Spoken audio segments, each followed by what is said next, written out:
Estamos de volta com o Jornal do Sul de Minas, nesse terceiro bloco, nesta manhã de terça-feira, dia 20, dia de segunda parcela do 13º salário. Que beleza, todo mundo feliz, né?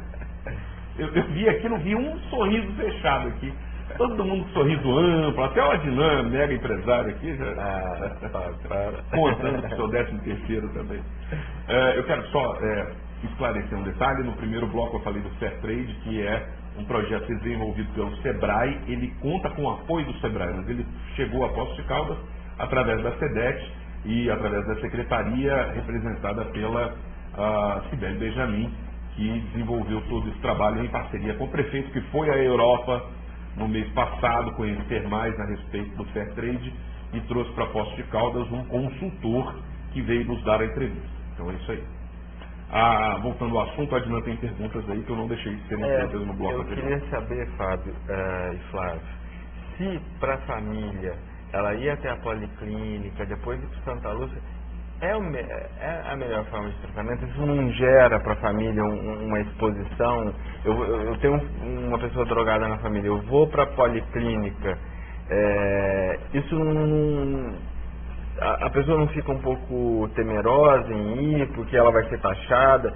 Ou existe um outro caminho para que ela possa levar o familiar que tem problema com drogas e se preservar um pouco? A entrada no sistema público de Poços de Caldas, no caso da dependência química, são dois caminhos.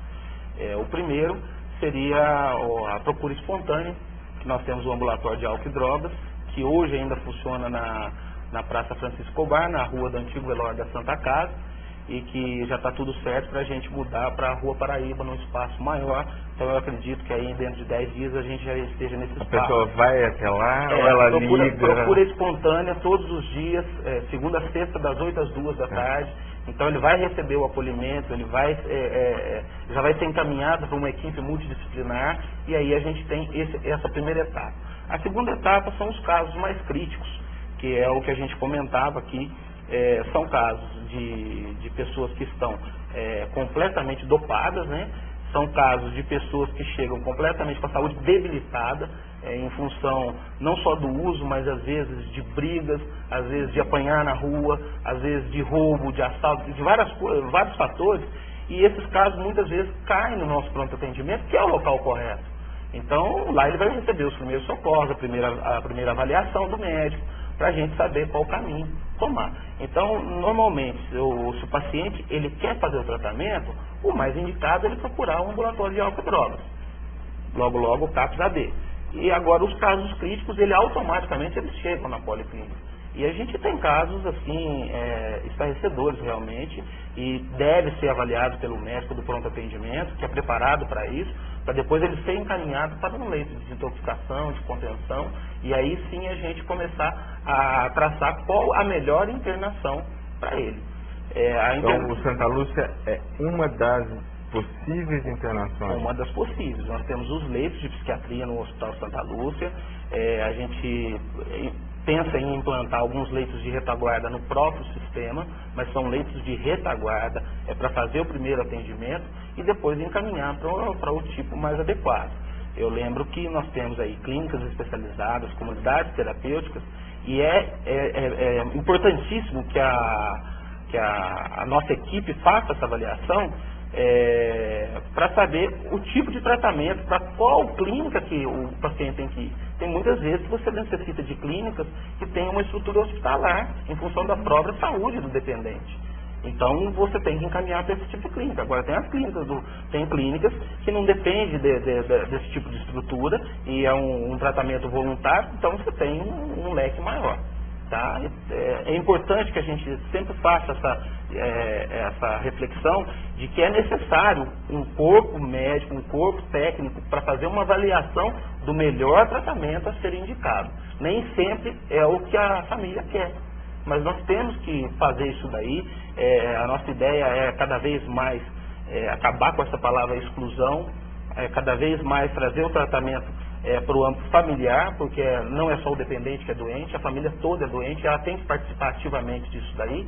Então, é importante a gente seguir esses caminhos que eu te falei agora. Ô Flávio, e hoje, com todos esses programas, a Prefeitura, juntamente com eles, consegue atender a demanda de postos? Consegue atender a demanda de postos. É lógico que... A região também procura? Olha, hoje o nosso serviço é estritamente para os postos caldenses, né? A gente está vendo aí um grande avanço do número de clínicas de dependentes que estão surgindo em postos, de comunidades terapêuticas que estão surgindo em postos.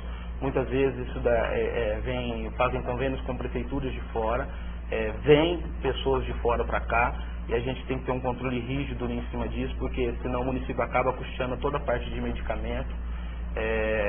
Mas então nosso ambulatório hoje é para atendimento aos postos caldenses. Mas existe essa procura da região aqui? Existe porque é um serviço de excelência. Realmente eu tenho orgulho de falar que o serviço da prefeitura é um serviço de excelência. Nós estamos colhendo muitos frutos em função disso, e a gente espera aí, com a implantação do CAPS, fazer a ampliação do serviço. A gente pretende, com certeza, ampliar esse número de atendimentos, porque a gente sabe que o CRAC, principalmente, é uma demanda que vem crescendo a cada dia, e a gente vai ter que ter uma estrutura maior para atender.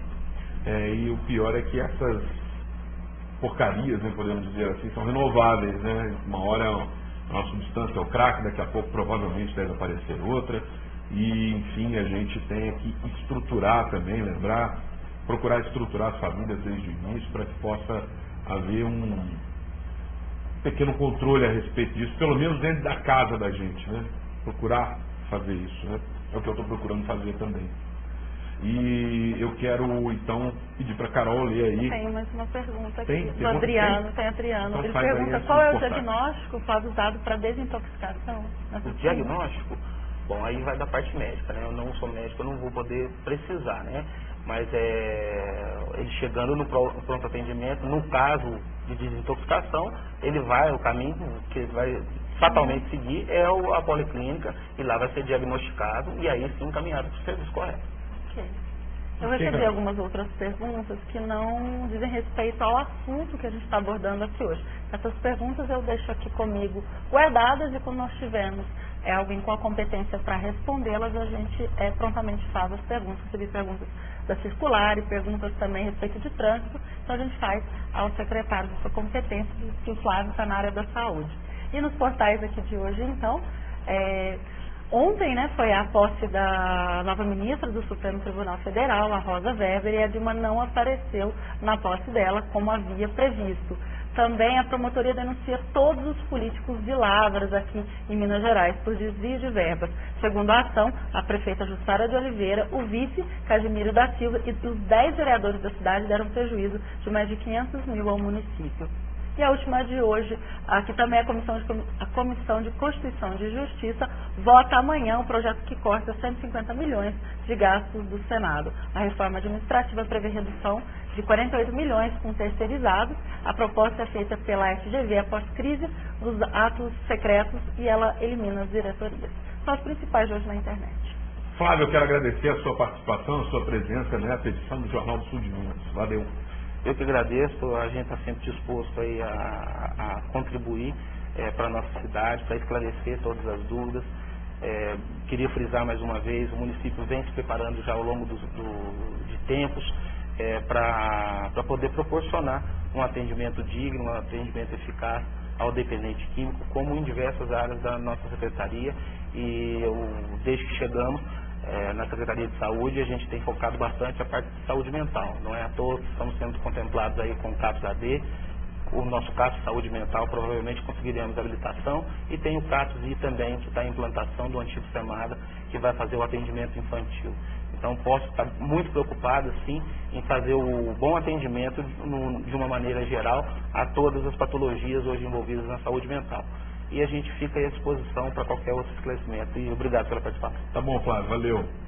Bom Natal para você, né? Felicidades aí pra você. Queria também aproveitar, né, para desejar um Feliz Natal a todos, um ano cheio de paz, cheio de alegrias e principalmente cheio de saúde, né? Legal. Felicidades. Adina, obrigado pela sua participação também. Bom Natal para você. Obrigado para todo mundo. A gente vai se ver novamente, mas provavelmente não no ar aqui ao vivo. É verdade.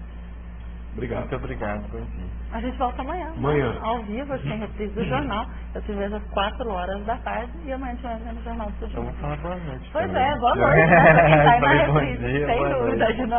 E eu agradeço as perguntas, lembrando que aquelas perguntas que não foram respondidas estão aqui guardadas. Assim que houver uma oportunidade, a gente faz. Bom dia e boa noite, né, ao mesmo tempo. Amanhã cedo, na quarta-feira, estaremos de volta com mais uma edição do Jornal do Sul de Minas. Até lá. Tchau, tchau.